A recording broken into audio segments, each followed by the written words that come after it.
편안한 시간 보내고 계십니까? JTBC 저녁 뉴스입니다. 2019학년도 대입 수능 시험이 도내 63개 시험장에서 별다른 사고 없이 마무리됐습니다.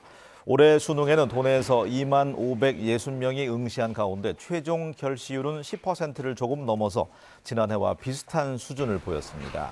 두통과 감기 증세를 호소한 수험생 4명은 보건실에서 시험을 치렀고 장애 학생 13명은 동암 차돌학교에서 아직까지 시험을 보고 있습니다. 올해 도내 최고령 수험생은 56살 박모 씨, 최연소는 15살 최모 양으로 나타났습니다.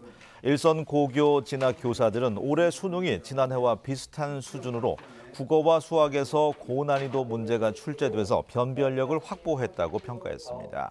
한국교육과정평가원은 문제와 정답에 대한 이의 신청을 거쳐서 다음 달 5일 수능 성적을 학생들에게 개별 통보할 예정입니다.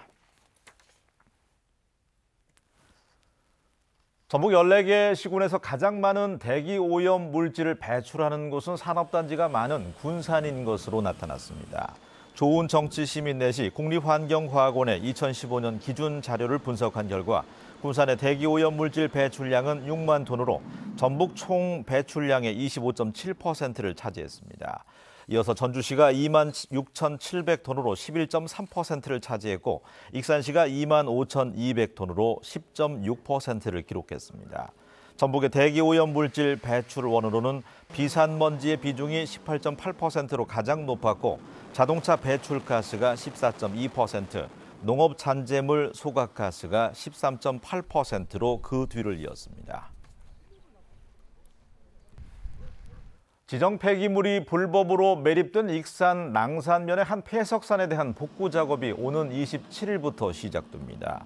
환경부와 익산시는 폐석산에 불법으로 매립된 134만 톤의 폐기물 가운데 우선 올해 안에 5만 톤을 처리하고 내년부터 해마다 10만 톤에서 15만 톤을 처리할 계획이라고 밝혔습니다.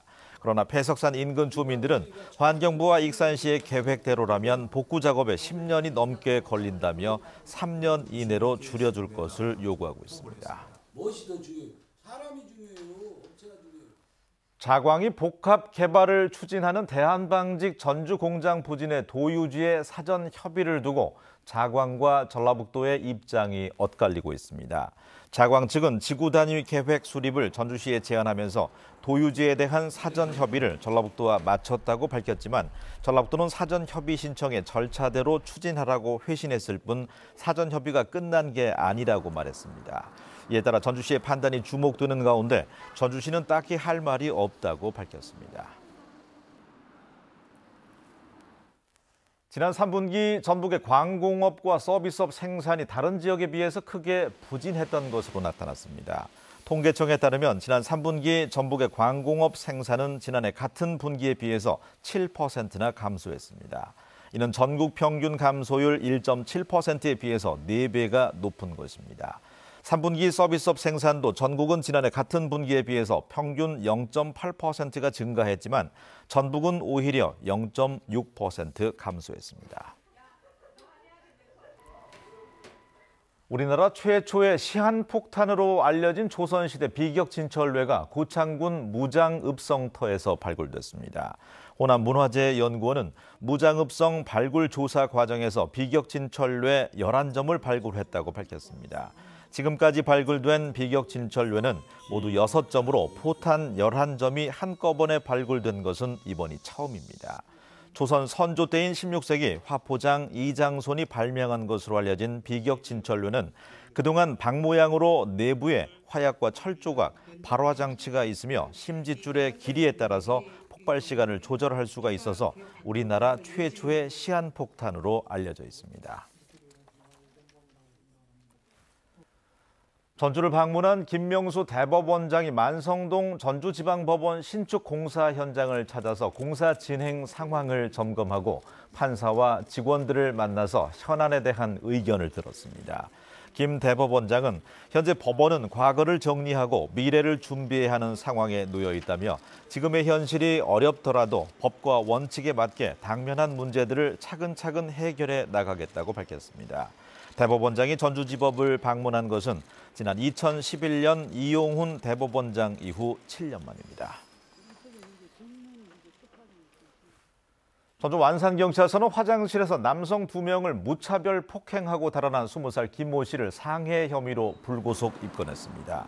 김 씨는 지난 10일 오전 6시쯤 전주시 효자동 한 상가 건물 화장실에서 22살 유모 씨 등 2명을 무차별 폭행해서 코뼈 등을 부러뜨린 뒤 달아난 혐의를 받고 있습니다. 경찰 조사 결과 김 씨는 유 씨 일행이 평소 자신과 알고 지내던 여성과 함께 있는 모습을 보고 시비를 건 것으로 드러났습니다. 전주 덕진경찰서는 벌목 작업을 하다 나무를 쓰러뜨려 동료를 숨지게 한 49살 A씨를 업무상 과실치사 혐의로 불구속 입건했습니다. A씨는 어제 낮 1시 55분쯤 진안군 부귀면 한 산에서 동료 53살 B씨를 발견하지 못한 채 20m 높이 소나무를 전기톱으로 베어 나무가 쓰러지는 쪽에 있던 B씨를 숨지게 한 혐의를 받고 있습니다. 날씨입니다. 내일은 대체로 흐리고 쌀쌀하겠습니다. 아침부터 낮 사이에는 곳에 따라 빗방울이 떨어지겠습니다. 아침 기온은 4도에서 8도, 낮 최고 기온은 11도에서 14도로 오늘보다 4도가량이 낮겠습니다. 북서쪽에서 찬바람이 강하게 불어오면서 체감 온도는 더 떨어지겠습니다. 초미세먼지 농도는 나쁨 수준을 보이겠습니다. 전주기상지청은 내일부터 기온이 점차 떨어지면서 다음 주는 평년 기온을 밑도는 날씨가 이어질 것으로 내다봤습니다. 계속해서 JTV 8시 뉴스 예고입니다. 올해 수능이 순조롭게 마무리됐습니다. 난이도가 지난해와 비슷한 수준으로 조금 어려웠던 것으로 보입니다. 경찰이 전북대 총장의 비리 첩보를 공개적으로 수집한 건 규정 위반인 것으로 드러났습니다. 환경부와 익산시가 지정 폐기물이 불법 매립된 익산 폐석산을 복구하기로 했지만 주민들은 복구 기간이 10년가량으로 너무 길다며 반발하고 있습니다. 대한방지 전주공장터를 사들인 자광이 부진의 도유지를 놓고 전라북도와 사전 협의를 마쳤다고 밝혔지만 전라북도는 협의가 완료되지 않았다고 맞서서 논란이 일고 있습니다. 자세한 소식은 JTV 8시 뉴스에서 이어집니다.